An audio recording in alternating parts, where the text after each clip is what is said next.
Assalamualaikum warahmatullahi wabarakatuh. Hai semuanya, perkenalkan nama saya Marianti. Pada kesempatan kali ini, saya akan sedikit membahas mengenai mata kuliah manajemen perkantoran, mengenai organisasi kantor dan konsep komunikasi. Jadi, apa sih organisasi perkantoran itu? Organisasi perkantoran adalah suatu proses yang menjadi tempat orang-orang berinteraksi untuk mencapai tujuan kantor.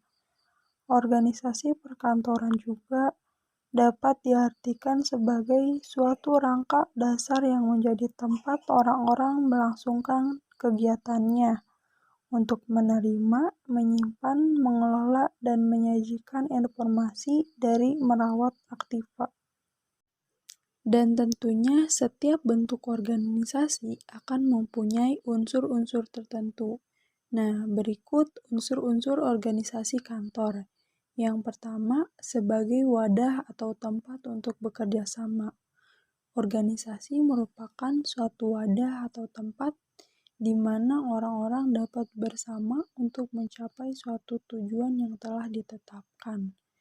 Dalam arti fungsi yaitu menampung atau mewadahi keinginan kerjasama beberapa orang untuk mencapai tujuan tertentu. Yang kedua, proses kerjasama sedikitnya antar dua orang. Seperti yang kita ketahui bahwa organisasi merupakan bentuk dari kerjasama. Artinya, di dalam organisasi membutuhkan partner lainnya, sedikitnya dua orang. Namun, jika kerjasama tersebut dilakukan dengan banyak orang, maka organisasi itu disusun harus lebih sempurna. Dengan kata lain, proses kerjasama dilakukan dalam suatu organisasi mempunyai kemungkinan untuk melaksanakan dengan lebih baik. Dan yang ketiga, jelas tugas kedudukan masing-masing. Dengan adanya organisasi, maka tugas dan kedudukan masing-masing atau pihak hubungan satu sama lain dapat lebih jelas. Dengan demikian, kesimpulan double pekerjaan dan sebagainya akan dapat dihindari. Dengan kata lain, tanpa orang yang baik, mereka akan bingung tentang apa tugas-tugasnya dan bagaimana hubungan antara yang satu dengan yang lain. Dan yang terakhir yaitu ada tujuan tertentu. Nah, betapa pentingnya kemampuan mengorganisasi bagi seorang manajer. Suatu perencanaan yang kurang baik, tetapi organisasinya baik, akan cenderung lebih baik hasilnya daripada perencanaan yang baik, tapi organisasi tidak baik. Selain itu, dengan cara mengorganisasi secara baik akan mendapatkan keuntungan antara lain seperti pelaksanaan tugas pekerjaan mumpuni. Adapun yang selanjutnya yaitu prinsip organisasi perkantoran. Yang pertama yaitu prinsip tujuan. Tujuan organisasi perkantoran atau kelompok fungsi dalam organisasi perkantoran mesti dirumuskan dan dimengerti oleh setiap personalis. Tujuan yang dimengerti akan berubah menjadi motivasi untuk pencapaiannya. Dan yang kedua, prinsip kesatuan fungsi. Setiap organisasi perkantoran terdiri atas sejumlah fungsi yang mesti bekerja sama untuk mencapai tujuan organisasi perkantoran itu. Organisasi perkantoran merupakan suatu sistem yang terdiri atas sejumlah fungsi yang saling berhubungan dengan saling mempengaruhi dalam mencapai tujuan. Yang ketiga, prinsip hubungan individual. Organisasi perkantoran yang efektif terbentuk oleh pribadi-pribadi yang mesti melaksanakan pekerjaan.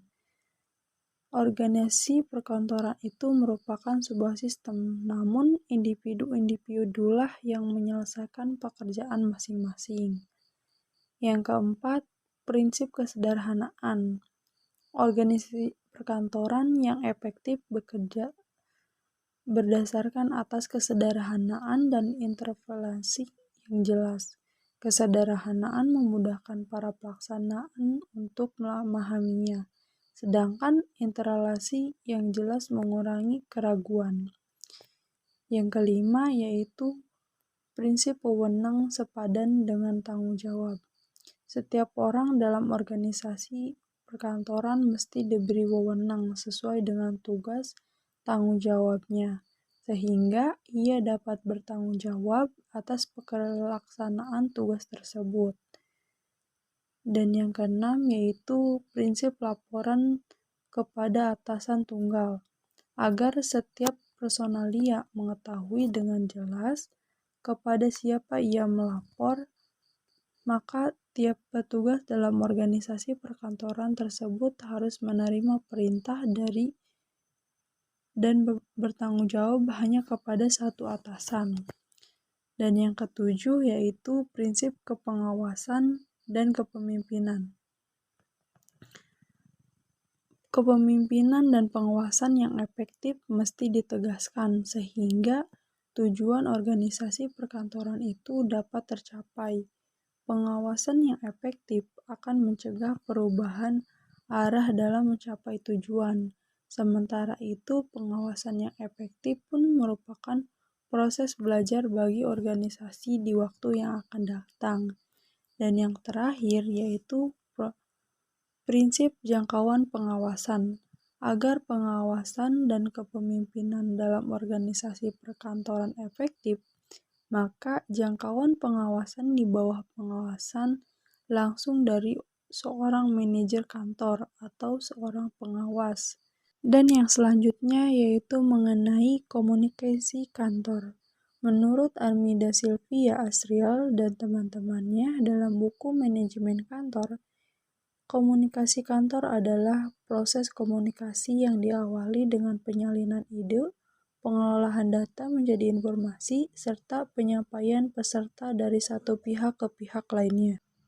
Komunikasi kantor juga dapat diartikan sebagai proses penyampaian berita atau informasi dari satu pihak berwenang ke pihak lainnya yang terjadi dalam suatu kantor atau perusahaan. Sehingga semakin efektif komunikasi kantor, suasana kerja kantor juga akan semakin membaik. Komunikasi kantor bisa dibagi menjadi beberapa bentuk. Yang pertama yaitu komunikasi formal. Komunikasi ini dilakukan sesuai dengan struktur hierarki dan kantor yang telah direncanakan sebelumnya. Yang kedua, komunikasi informal. Bentuk komunikasi kantor ini tidak direncanakan, tetapi muncul dari interaksi sosial antara pihak atau pegawai kantornya. Yang ketiga, komunikasi internal. Bentuk komunikasi yang dilakukan dalam internal perusahaan atau kantor. Komunikasi ini dapat dilakukan secara formal ataupun informal. Dan yang terakhir, komunikasi eksternal adalah bentuk komunikasi yang dilakukan dengan membawa informasi masuk atau keluar kantor, dilakukan untuk mencapai tujuan kantor. Biasanya dilakukan dengan pelanggan masyarakat atau stakeholder eksternal perusahaan. Sekian dari saya. Wassalamualaikum warahmatullahi wabarakatuh.